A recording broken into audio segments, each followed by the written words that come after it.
Darius Washington was 41 years old when a man pointed a loaded .45 caliber pistol directly at his chest and ordered him to leave. The man was standing in front of Darius's wife, in a luxury condo that wasn't his, expecting a devastated husband to flinch, back down, and disappear. What he got instead was silence, and then a laugh. Not nervous, not disbelieving. The slow, genuine laugh of a man who had just been handed exactly what he needed. Because Brett Calloway had made one catastrophic miscalculation. He had spent months sleeping with another man's wife, stealing from another man's business, and building a plan he believed was airtight. He had profiled Darius Washington as quiet, overlooked, safe to destroy. He had no idea that the man standing calmly in front of that gun barrel had spent 12 years as a naval special warfare operator. What happened in the next 2 seconds, Brett never saw coming. And what Darius set in motion after that, Brett would never recover from. Before we jump into the story, comment where in the world you are watching from and subscribe, because tomorrow's story is one you need to hear. The pull-up bar was cold at 7 in the morning. Darius Washington didn't mind. He gripped the steel, breathed out, and pulled. His body rose and fell with the kind of easy rhythm that had nothing to do with effort. 41 years old, and his body still remembered every single thing the Navy had put it through. Some mornings that felt like a burden. Most mornings, it felt like a gift. The Cascade Heights neighborhood was waking up slow around him. A lawnmower 2 houses down. The smell of someone's charcoal catching early. A kid on a bike rolling past the gate at the end of the driveway, not noticing the man moving in the backyard with the quiet focus of someone who had once done this in the dark, in foreign countries, for reasons he still couldn't talk about at dinner parties. He did 25 more reps. Then he dropped to the grass, stood straight, and looked at the deck he'd built with his own hands 3 summers ago. Patricia had wanted one. He'd spent 4 weekends measuring, cutting, and hammering it into existence. Not because he had to, not because he was trying to prove something, because she wanted it. That was the whole reason. That was usually the whole reason. Darius Washington was not a complicated man, though people sometimes mistook him for one. He ran Washington Tactical Group out of a clean, well-organized office in downtown Atlanta, 3 days a week there, 2 days working from the study at the back of the house. The firm handled security consulting for government contracts and private sector clients, and it had grown from a one-man operation into a 12-person team through nothing but reputation and results. He drove a 7-year-old truck. He didn't own a boat or a vacation property. He wore the same style of plain, well-fitted clothes he'd been wearing since he got out of the service. He had been a Navy SEAL for 12 years. He did not talk about this at dinner parties either. The thing people noticed about Darius first was the stillness, not coldness. He was warm with people he trusted, easy to laugh, genuinely interested in other people's lives. But there was a quality underneath all of that, something settled and quiet and impossible to rattle, that made strangers choose their words more carefully than they expected to. His men at the firm called him Stillwater. He'd heard them say it once and never acknowledged it, which they understood completely. He had married Patricia Holloway 8 years ago, and he loved her the way he did most things that mattered, without announcement, without performance, in the steady daily language of action. He had moved Washington Tactical Group's main office downtown when she found the Buckhead location for her spa. He had put up $60,000 in seed capital without blinking, and backed a personal guarantee loan on top of it. He had built the deck.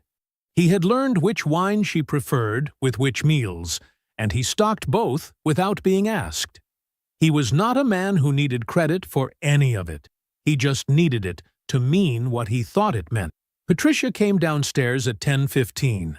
Darius was at the kitchen island with his second coffee, reviewing a contract proposal on his laptop. He looked up. She was dressed in a silk blouse he'd seen in a shopping bag 2 weeks ago, still creased from the fold. Dark trousers, heels that were not errand shoes. Her hair was done. Her earrings were the small gold ones she saved for evenings out. "I'm meeting a client," she said, picking up her keys from the hook by the door. "Might run a few errands after." She crossed to him and kissed his cheek. The perfume was the good one. "Okay," he said. She smiled. Bright. Easy. The smile she'd had since the day he met her. And then she was out the door. He heard her car start in the driveway, heard it back out and move down the street until there was nothing. He looked back at his laptop. He did not catastrophize. He was not built for it. What he was built for was observation, retention, and patience. And so he simply filed what he had seen the way he filed everything, clean and precise, in the part of his mind that kept records without being asked to. He spent the rest of the day working. Patricia came home at 6:40, vague about the afternoon. The client had run long. She'd grabbed food while she was out. She seemed fine, relaxed even. She changed out of the silk blouse and asked him something about his week. And he answered, and the evening moved the way evenings move in houses where two people are comfortable with each other. He washed the dishes. She watched something in the living room. He was drying a glass when he saw it on the kitchen counter. A phone. Not her regular phone, which was on the arm of the couch. A second phone, smaller, older model. Screen still lit. Unlocked. He set the glass down. He picked up the phone. Read the first message. Read the second. Keep Darius calm through Q3. We can't have him looking at the account before the transfer clears. He set the phone back down. Exactly where it had been. Exactly the same angle. He walked to the garage and closed the door behind him. He sat down in the dark. The garage smelled like motor oil and dry concrete. Darius sat in the dark with his hands on his knees and did not move for a long time. He was not panicking. Panic was something that happened to people who hadn't been prepared for bad information. He had spent 12 years being handed bad information in bad places and learning to sit inside it without flinching. The training didn't leave. It just went quiet until you needed it.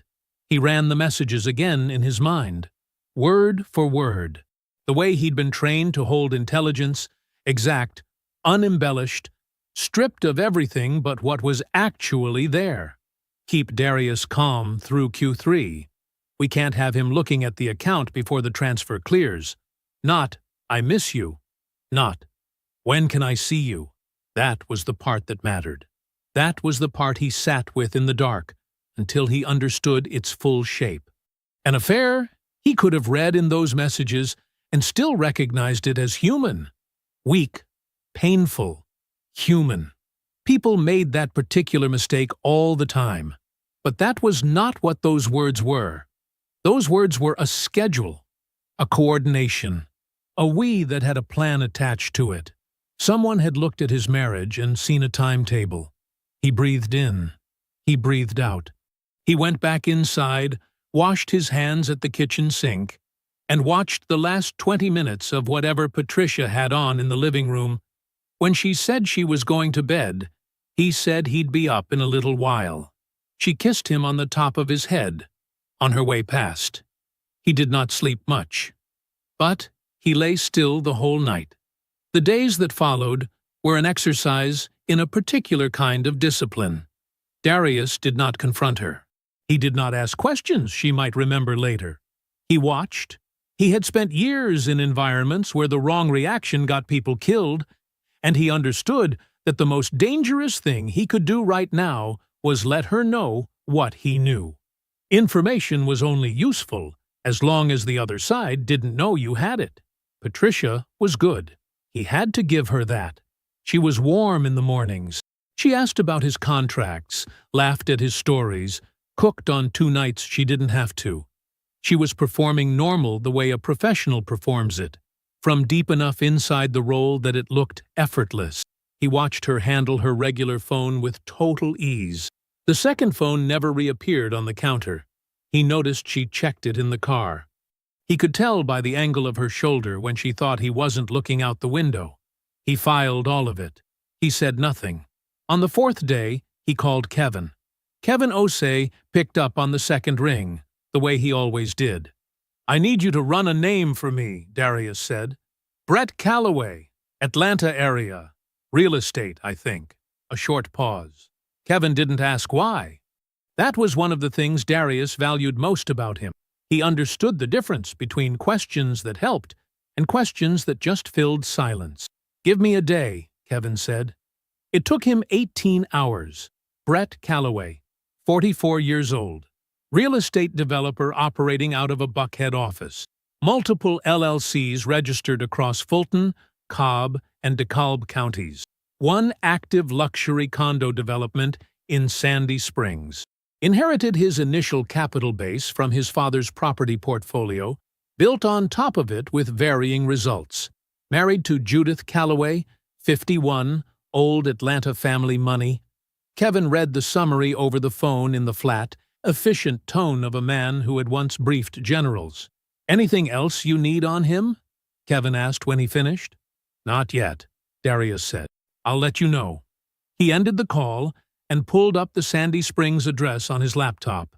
The development was called the Marlowe, 16-story glass building, still under construction on its upper floors. Model units open on floors 3 and 4. The website had renderings of interiors that looked expensive and deliberately anonymous. He thought about the messages again, the account, the transfer. He thought about the silk blouse and the good perfume on a Saturday morning. He thought about 4 weekends with a measuring tape and a miter saw, building something with his hands because she wanted it. Then he stopped thinking about it and started watching. He confirmed the pattern in 3 days. Tuesday, Thursday, Saturday. Patricia told him Tuesday she was visiting a supplier. Thursday was a client consultation. Saturday was errands. Each time she drove to the same address in Sandy Springs. Each time she stayed between 40 minutes and 2 hours. Each time she came home relaxed and easy, with a story at the ready. He watched her pull out of the driveway for the 4th time on a Thursday afternoon. He sat in his truck at the end of the block and watched her taillights disappear around the corner. He waited 5 minutes. Then he started the engine. He called no one. He drove alone. The Marlowe had no doorman on weekday afternoons. Darius walked in through the side entrance off the parking structure, the one that fed into the stairwell. A laminated sign on the door said, "Model Units, Floors 3 and 4. Welcome." He took the stairs. Old habit. Elevators boxed you in and announced your arrival. Stairs gave you a few extra seconds of information before anyone knew you were there. His footsteps were quiet on the concrete. Not careful quiet. The kind that betrayed effort. Just quiet. The way he moved through every room he'd ever entered in a professional capacity. Present, unhurried, reading the space as he went. 4th floor. The stairwell door opened into a carpeted hallway that smelled like fresh paint and manufactured air. 4 unit doors, all closed except the one at the far end. That one stood open about 6 inches. Light inside. Voices. Low. He walked to it and pushed it open. The model unit was staged to look like someone lived there. Pale gray furniture. Pendant lights over a kitchen island that had never been cooked in. A floor-to-ceiling window looking out over Sandy Springs. The afternoon sun cutting sideways through it and landing in a long, bright stripe across the floor. Patricia was standing near the window. She saw him first. The color left her face so fast it was like watching a switch flip. Her mouth opened, and nothing came out. Her hand, which had been resting on the kitchen counter, dropped to her side, like it suddenly weighed too much. Brett Calloway was standing between the island and the living area, closer to the door. He was bigger than his photos, thick through the chest, red-faced in the way of men who spent time outdoors doing things that weren't exercise. He wore a collared shirt, with the sleeves rolled up, and the particular posture of a man who had never once considered that the energy in a room might not bend toward him. He looked at Darius. Then he stepped forward. "This is private property," he said. His voice was loud, louder than it needed to be, the way voices got when they were trying to do the work that confidence was supposed to do. "You need to turn yourself around." Darius didn't stop walking.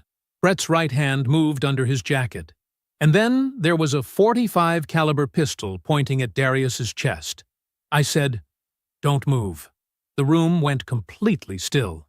And then Darius laughed. It wasn't a short laugh or a nervous one. It came up from somewhere low and real, warm and unhurried. The laugh of a man who has just received news he was already expecting, but finds genuinely funny anyway.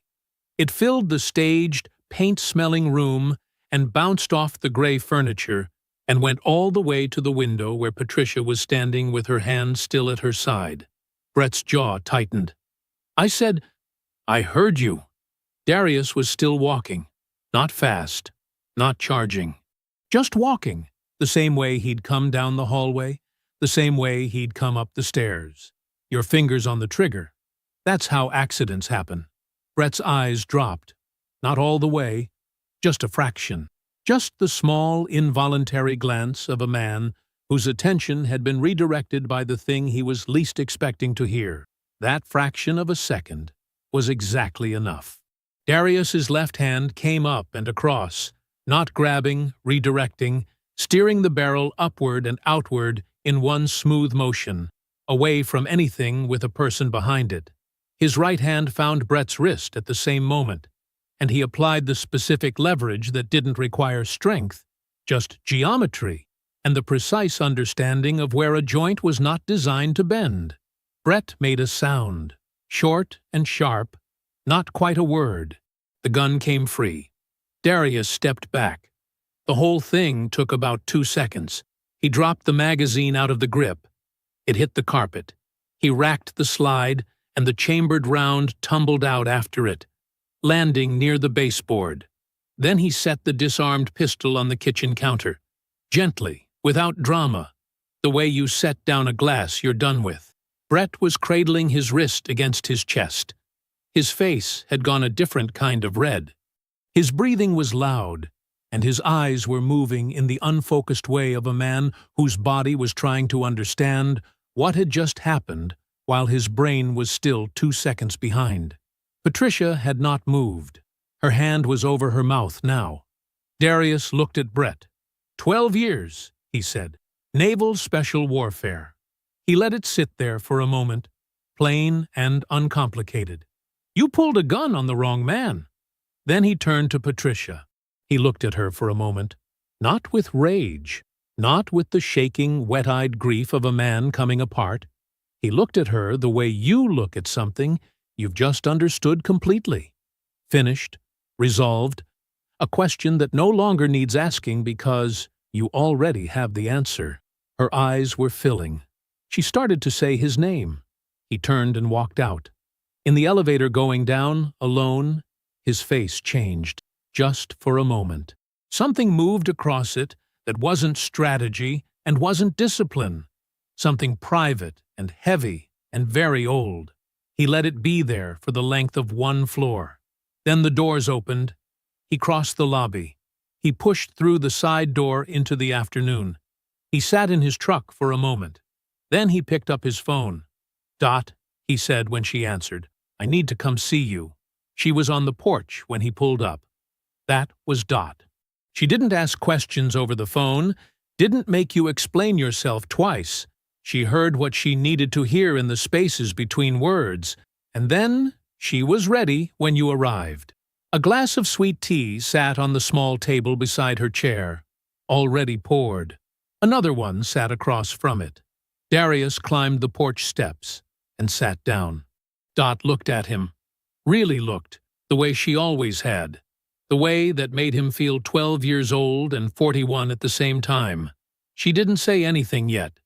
She picked up her glass and waited. He talked for a long time. He told her about the second phone.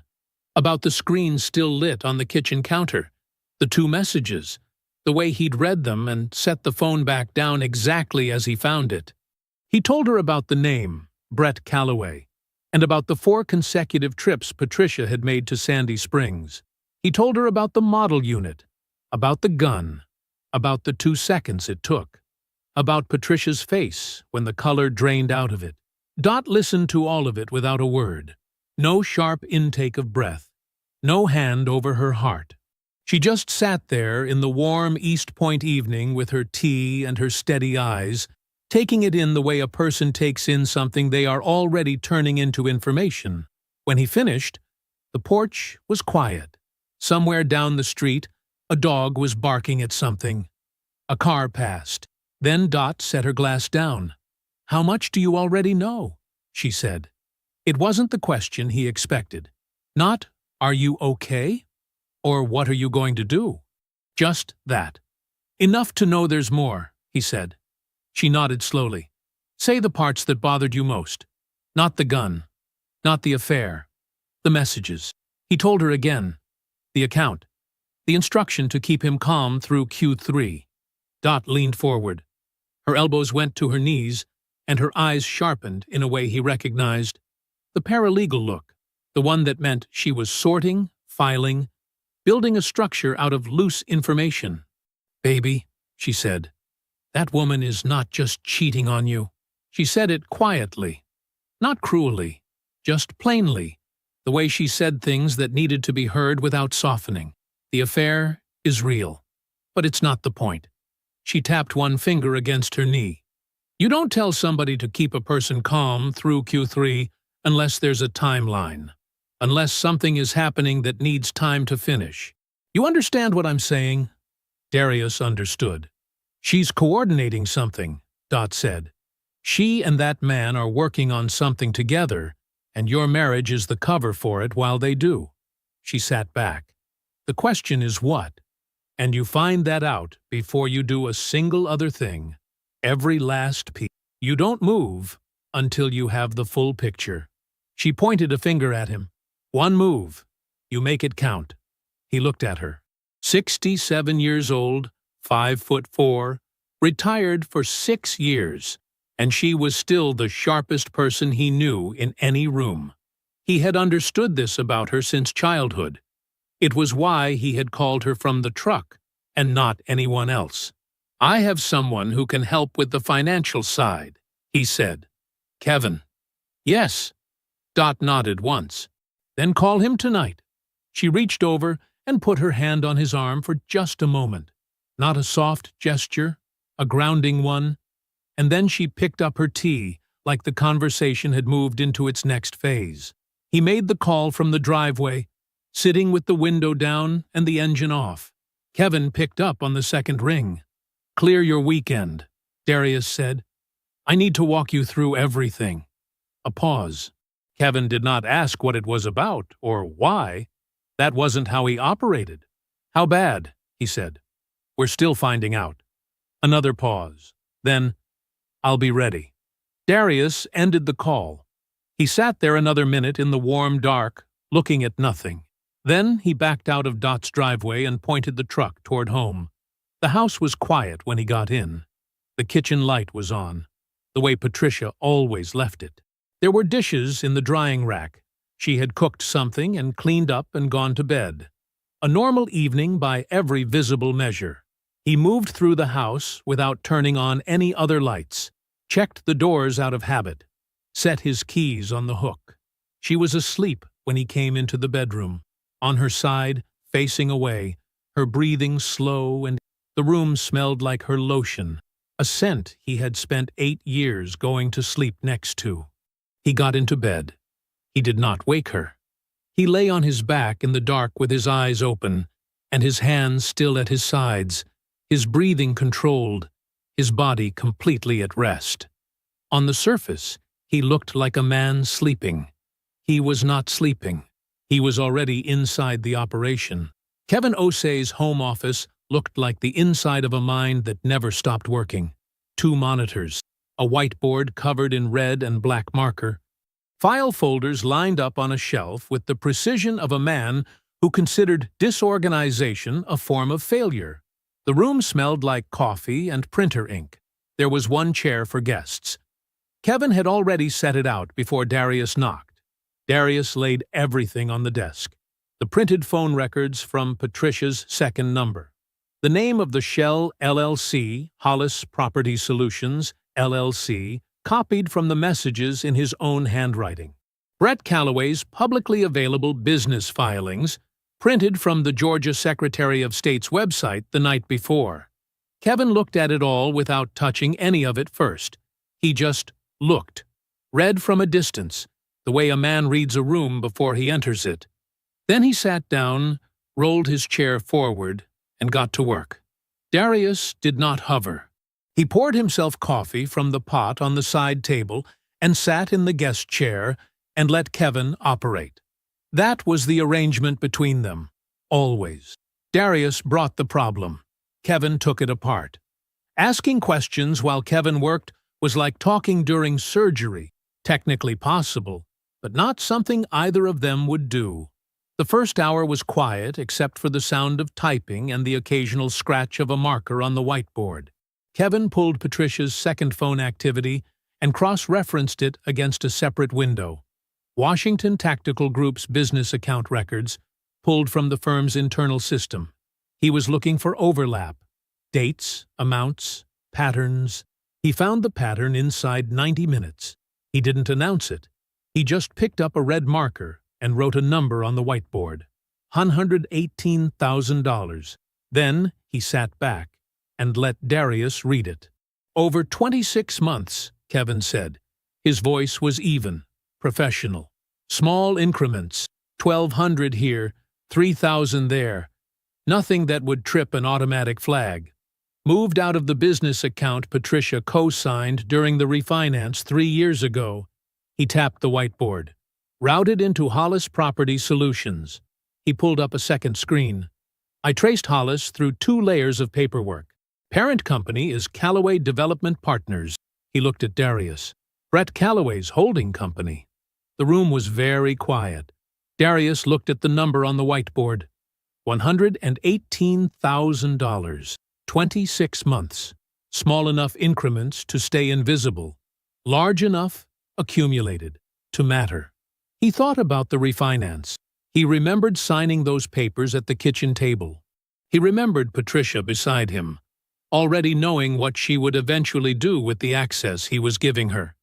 He did not look away from the whiteboard for a long moment. Then he set his coffee down. She wasn't just sleeping with him, Darius said. Not a question. No, Kevin said. She was his instrument. She had access to your business account, and she used it. Brett Calloway has been pulling equity out of Washington Tactical Group for over 2 years, and your wife is how he got in. Kevin said it without inflection. Not cruel, not gentle, just true, the way facts are true, without regard for how they land. Darius absorbed it. His face did not change. His hands were still. He was the same man who had sat in his truck outside a Sandy Springs condo building and decided to walk in. The same man who had held his breathing steady while another man pointed a gun at his chest. The wound was there. It was deep, and it was real, but he did not let it come up to the surface. Not here. Not yet. Kevin waited. "What do you want to do?" he asked. Darius was quiet for a moment. Then he asked one question. "Tell me everything about Judith Calloway." Kevin's expression shifted, just slightly. Not surprise, something closer to recognition. He turned back to his monitors. He pulled Brett Calloway's personal records. Marriage certificate filed in Fulton County, 2001. Judith Ann Calloway, née Frazier, 51 years old. Her family name was attached to 3 commercial properties in Buckhead and a land trust in Cobb County that predated her marriage to Brett by 20 years. Old Atlanta money. The quiet, established kind. The kind that doesn't need to announce itself. "She's been married to him for 23 years, Kevin said, reading as he went. "No prior divorce filings, No public legal disputes. He scrolled. But he stopped. She retained a private financial consultant 18 months ago, paid through a personal account, not a joint one. He leaned toward the screen. That's not something you do unless you're looking at something you don't want your husband to see. He glanced back at Darius. She's been suspicious, Kevin said. Privately, for a while. Darius nodded once. He looked at the whiteboard, at the number in red, at the name of the shell company, and the chain of ownership Kevin had sketched out in black marker beside it. He filed the information about Judith Calloway away carefully, the way he filed everything, precisely, in its proper place. Then he stood up, picked up his copy of the documents, and straightened them against the desk. He left Kevin's office with a full picture of what had been taken from him and the beginning of a plan that was larger than divorce. The house smelled like jerk chicken when Darius pulled into the driveway. He sat in the truck for a moment, just long enough to register. Patricia knew exactly what that smell did to him. She had known since their second year of marriage, when she first made it on a rainy Sunday and watched him eat 2 full plates without saying a word, which for Darius was the highest form of praise. She was using it now. He got out of the truck and went inside. The kitchen was warm and bright. Patricia was at the stove in the yellow apron she wore when she wanted to look domestic, stirring rice with one hand and checking her phone with the other. She looked up when he came through the door, and her whole face opened up. That wide, practiced smile that had convinced him for 8 years that he was the thing she wanted most. "Hey, baby." She set the spoon down and crossed to him, kissed his cheek, squeezed his arm. "You were gone all morning. I was starting to miss you." "Had some things to handle," Darius said. She went back to the stove. "Sit down. It's almost ready." He sat. He watched her move around the kitchen, confident, unhurried, playing a version of wife that she had clearly rehearsed. The rice, the chicken, the way she glanced back at him twice to make sure he was watching. She was performing, and she was good at it. He could see the seams now, but only because he knew where to look. He ate. He told her the chicken was good. She beamed. The days that followed had a rhythm to them. Patricia cooked 3 more times that week. She initiated small touches, a hand on his shoulder when she passed, her fingers finding his while they watched television in the evenings. She asked about his work with an interest she had not shown in years. She laughed easily. She was warm in the way of a woman who had made a decision and was managing its aftermath. She believed the gun had done it. That was the thing. She believed Brett pointing a .45 at her husband's chest had broken something in Darius, his confidence, his pride, his will to push back. His silence since that day, she had decided, was the silence of a man who had been frightened into retreat and was now quietly licking his wounds. She had no other frame for it, because she had never actually understood what her husband was. Darius received all of it, the meals, the warmth, the performance of a happy marriage. He received it the same way he received everything now, patiently, observantly, without showing a single card. It was on the 4th evening that he asked the question. They were cleaning up after dinner. Patricia was rinsing dishes. Darius was drying. The kitchen was quiet and ordinary, the kind of moment that in a different life would have been easy. "Hey," he said, casual as weather. "Did that automatic transfer from the secondary business account ever post? I meant to check it and forgot." Patricia didn't stop rinsing. Her hands didn't slow. Her shoulders didn't tighten. "Yeah, I think so," she said. "I saw something come through last week. Looked normal to me." "Okay," he said. "Good." That was all. He finished drying the plate in his hands and set it in the cabinet. His face was completely neutral. His breathing was even, but he had heard everything he needed to hear. Not just the lie, though the lie was there, smooth and immediate, shaped by years of quiet practice. What he heard beneath it was the ease of it. There was no hesitation, no slight pause while she figured out what to say. No micro-expression of guilt crossing her face. She lied to him the way most people tell the truth, automatically, without cost, without any awareness of the weight of what she was doing. She had been doing this for a long time, not months, years. He thought about that as he folded the dish towel and set it on the counter. He thought about how many conversations they'd had in this kitchen, how many quiet evenings that had felt like peace but were something else, how many times he had taken her word for something and never once thought to question it, because he was the kind of man who did not assume the people he loved were working against him. She had known that about him. She had counted on it. He said goodnight at 10 o'clock. She kissed him and said she'd be up soon. He went to the home office and closed the door softly behind him. 40 minutes later, his laptop screen showed the exchange Kevin's monitoring had flagged on Patricia's second line. "He's coming around," she'd sent. Brett's reply came back in under 2 minutes. "You handled it perfectly." Darius read both messages once. Then he picked up his phone and called Aunt Dot. She answered on the second ring. "How are you holding up?" she asked. He leaned back in his chair, looked at the ceiling for a moment. "She's not a stranger anymore," he said. "That's the part that helps." Dot was quiet on the other end. Then, "Good. Use it." "I am," he said. He hung up and turned back to his desk. He opened a blank document on his laptop. At the top, he typed a single line as a header, then began to write. Every party, every document, every step, in the exact sequence that would make it impossible for any of them to get ahead of what was coming. The call came at 7:14 in the morning. Darius was already awake, had been since 5, sitting at the kitchen table with coffee and the quiet that came before Patricia stirred. He picked up on the first ring. "You need to come in," Kevin said.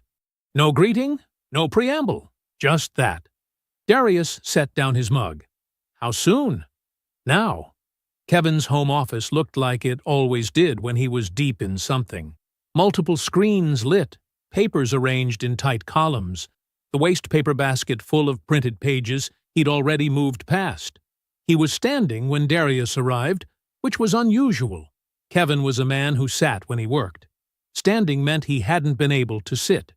He pointed at a document on the center screen without saying anything first. Darius leaned in and read it. It was a power of attorney filing. 14 months old, signed in Darius Washington's name, granting Patricia Washington authority to execute financial and legal agreements on behalf of her spouse in matters related to the business entity listed at the top of the page. The business entity was Patricia's spa. Darius straightened up slowly. "That's not my signature," he said. "No," Kevin said. "It is not."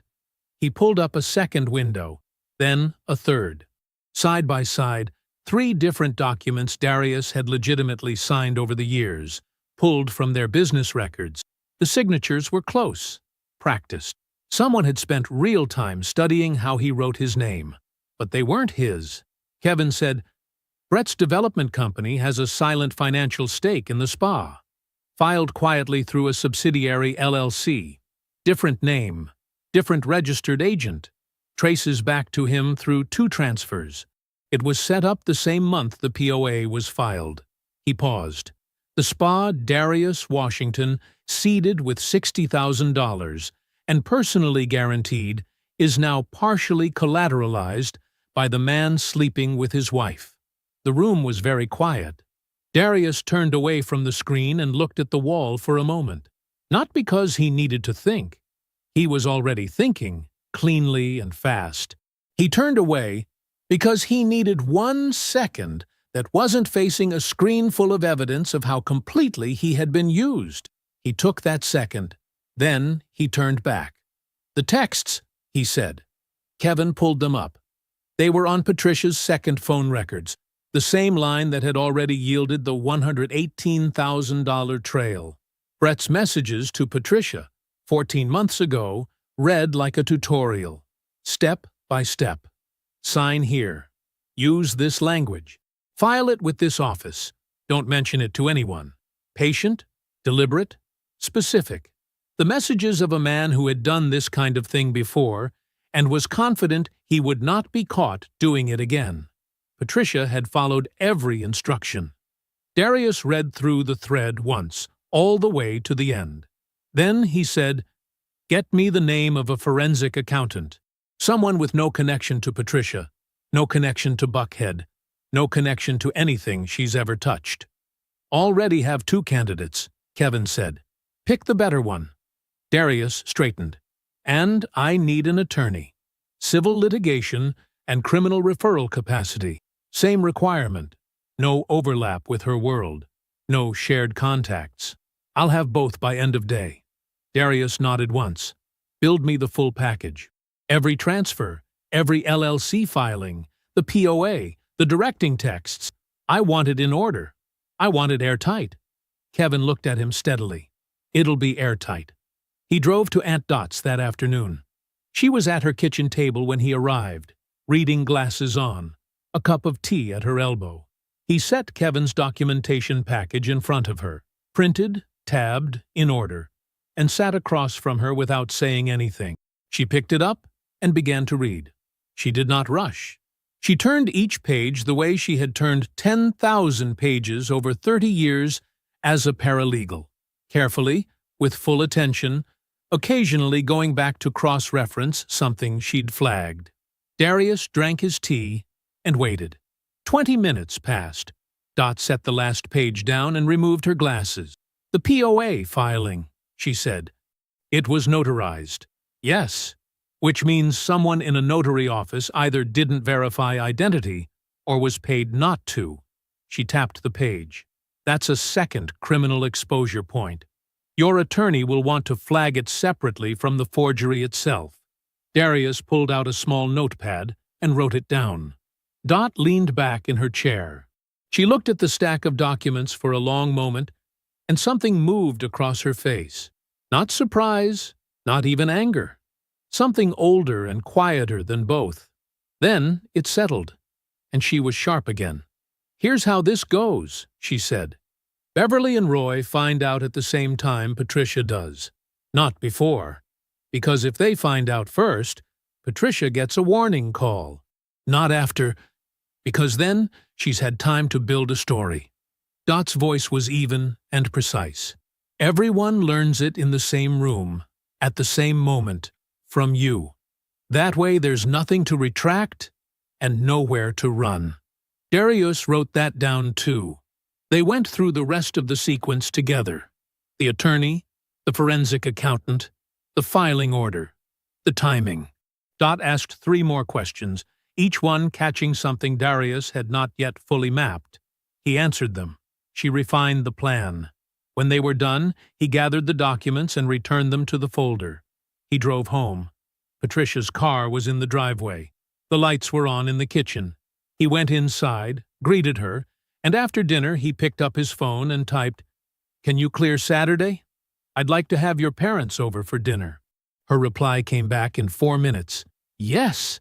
That sounds so good, baby. I'll call Mama tonight. I'm really glad you said that." He read it once, set the phone face down on the desk, and went to bed. Beverly and Roy Holloway arrived at 6 o'clock exactly. Beverly was the kind of woman who was never late. She considered it a form of respect, and she extended that courtesy even to casual dinners. She came through the front door in a burgundy dress, Roy behind her in a collared shirt and slacks, both of them carrying the particular energy of people who had been told things were getting better and wanted to believe it. "Something smells wonderful," Beverly said, pulling Darius into a hug. She was warm the way Patricia was warm, practiced, deliberate, genuine enough that you didn't question it until you had a reason to. Roy shook Darius's hand, firm. He was a quiet man, a retired high school principal, and he had always respected Darius in the way of men who recognize steadiness in others. "Good to see you, son." "Good to see you both," Darius said. "Come on in. Dinner's almost ready." The table was set properly. 4 places, then a 5th that Darius added without comment. The food was already on the stove. Smothered pork chops, rice, collard greens. He had been cooking since 2 in the afternoon. Patricia had floated in and out of the kitchen all day, tasting things, touching his arm, telling him the greens smelled exactly right. She was dressed nicely. Her hair was done. She had been glowing all day with the particular relief of a woman who believed the worst was behind her. She was in the living room with her mother when the knock came at the door. Darius answered it. Aunt Dot stood on the porch in her good coat, reading glasses folded in her breast pocket, a sweet potato pie in both hands. "Evening?" she said. "Evening, Dot." He took the pie and stepped aside. Patricia appeared in the hallway. She went still. It was not a dramatic stillness. Nothing that Beverly or Roy, coming in from the living room, would have catalogued as significant, but Darius saw it. The half-second delay before her face rearranged itself into something welcoming, the quick recalculation behind her eyes. "Aunt Dot," she said, "I didn't know you were coming. Darius invited me." Dot handed her coat to no one in particular and walked toward the dining room like she had been there 100 times, because she had. "Beverly, you look well." Beverly smiled. "Dorothy, it's been too long." They sat down to dinner, all 5 of them. The food was good. Darius had made sure of that. Conversation moved the way it does at family tables, easy and unhurried, landing on Roy's garden, on Beverly's church choir, on the weather. Patricia relaxed by degrees. She laughed at something Roy said.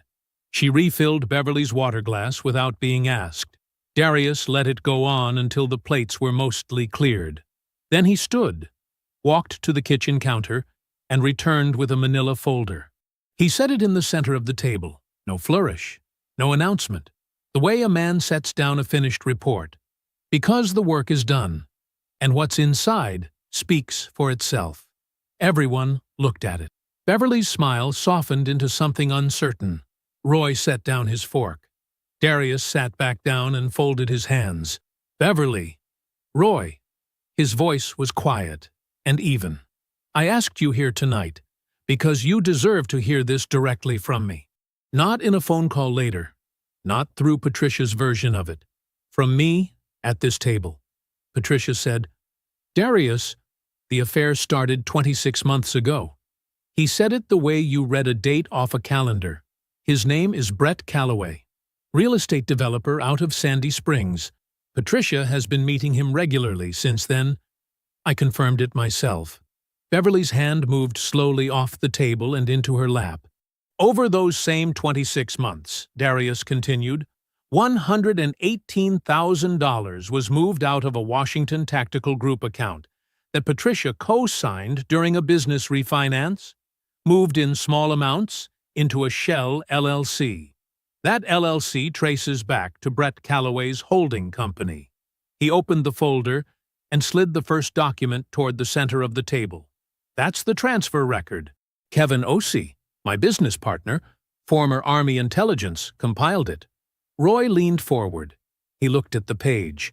He did not pick up his fork again. Patricia said, "Those numbers aren't what they look like." Darius slid a second document across. 14 months ago, Brett Calloway's development company filed a silent financial interest in Patricia's spa. "My spa. The one I seeded with $60,000 and personally guaranteed." He paused. "The filing used a power of attorney signed in my name. I did not sign it." Beverly looked up from the document. "She forged his name on legal documents, Beverly." Dot's voice was the only other voice in the room that had spoken in the last 2 minutes. She did not raise it. She looked at Beverly directly, the way one woman looks at another when there is no point in softening the thing that needs to be said. "That's not a marriage in trouble. That's a crime against the man who built everything in this house." The silence that followed was complete. Patricia's mouth opened, then closed.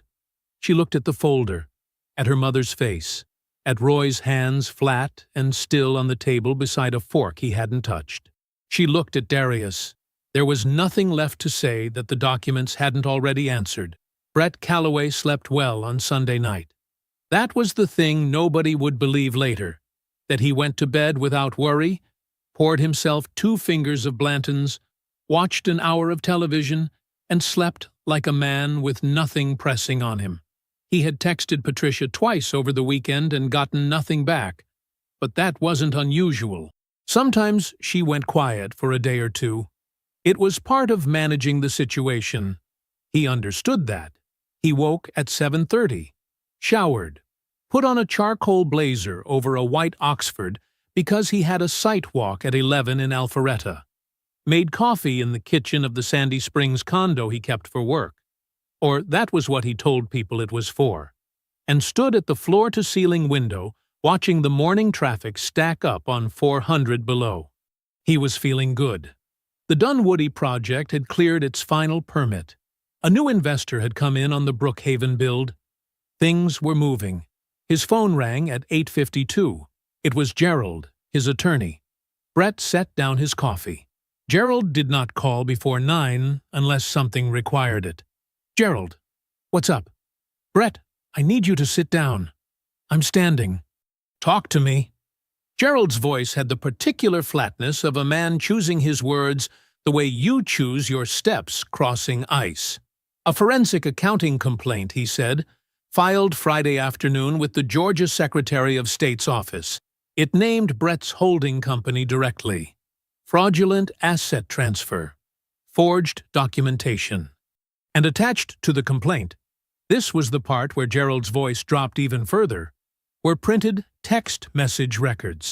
"What text messages?" Brett said. Gerald read him 2 of them. Brett recognized them immediately. Word for word. His own words, sent from his own phone 14 months ago, walking Patricia through the power of attorney filing step by step. He set his coffee cup down on the counter very carefully. "Who filed it?" he said. "The complainant is listed as Washington Tactical Group, LLC. Gerald paused. "Brett, who is Darius Washington?" Brett didn't answer that. He was still standing at the window when the lobby called up at 9:24 to say there was an attorney in the building asking for him by name. Not Gerald. Someone he had never heard of. He told the lobby to send her up.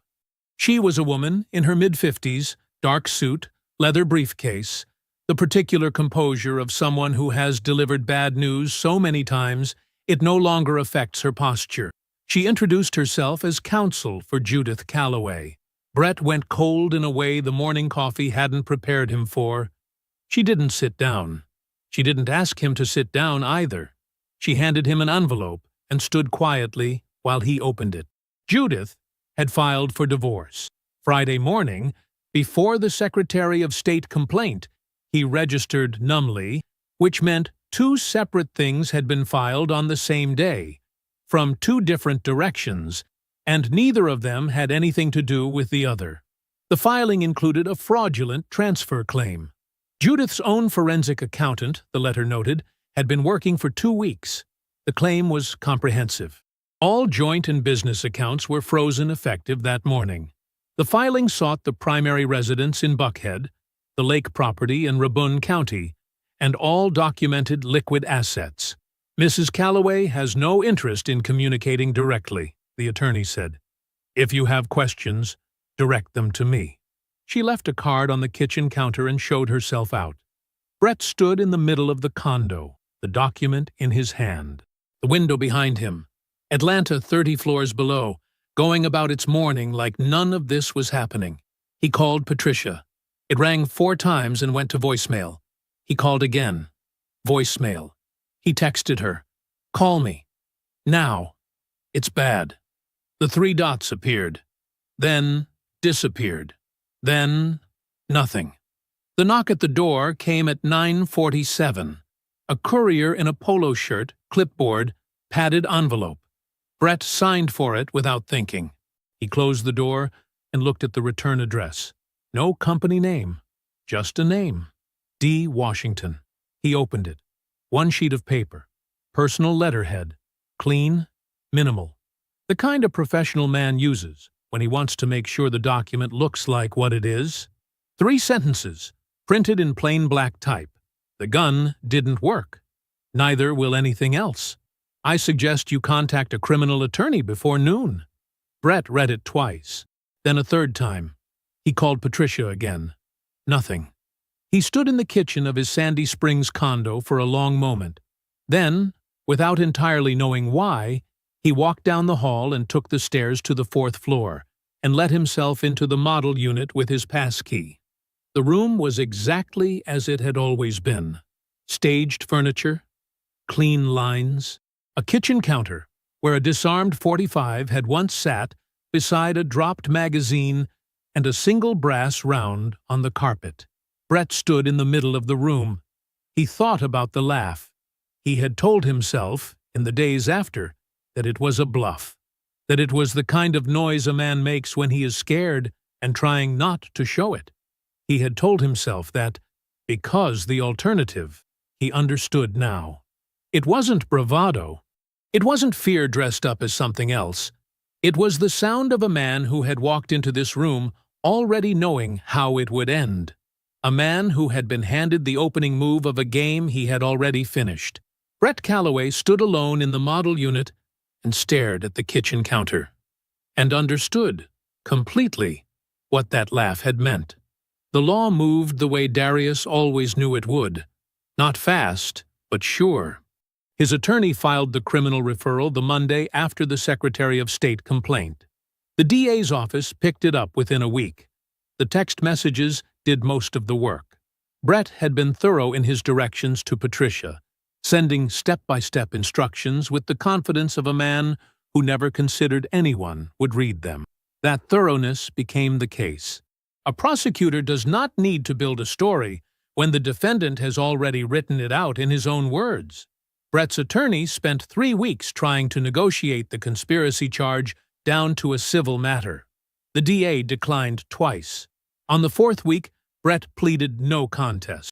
12 months of house arrest, 5 years of probation, full financial restitution to Washington Tactical Group, ordered by the court and documented to the dollar, and a permanent bar from holding any officer or director position in any business entity registered in the state of Georgia. Darius was not in the courtroom. He had no reason to be. His attorney sent him a text when it was done. He read it at his desk, set the phone face down, and went back to the proposal he was drafting for a new federal contract.